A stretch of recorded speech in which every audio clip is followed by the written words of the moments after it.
I'm not aware of the facts of that. We'll look into it and we'll get back to you. But look, I'll say this. We have a crisis in the city where we see way too many young people who are involved in carjackings, going to juvenile court, and then being put back on the street to their parents. And we have a number of instances where we see juveniles with 3, 4, 5, in some instances 11 pending cases in carjacking. That's insane. And so I'm going to be meeting with the juvenile judges here relatively soon to address that issue. We've got a crisis, and it's a crisis that they've got to actually own some responsibility for. We cannot keep putting these kids back out on the streets with no support, no resources, no monitoring, and all they're doing, and we see it literally every day, they're repeating the offense because there's obviously a larger problem that has to be addressed. We as a city are willing to step up and do our part and provide resources for these young people. DFSS, CDPH, other city departments, other community-based organizations have a plethora of resources that can help support these young people and turn their lives around in another direction. But what doesn't make sense is to do nothing and keep putting them back on the street for them to reoffend and threaten somebody's life. And carjacking is one of those crimes that really strikes at the core of people's sense of safety.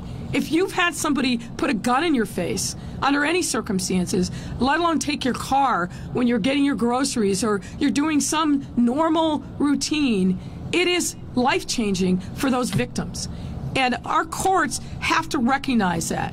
And right now I feel like they do not.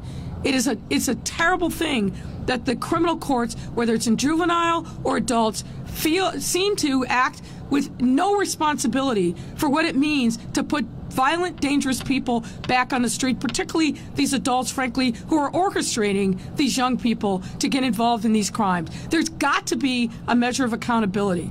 I'm not saying lock every young people up and throw away the key. That doesn't make any sense. We know that's a failed policy.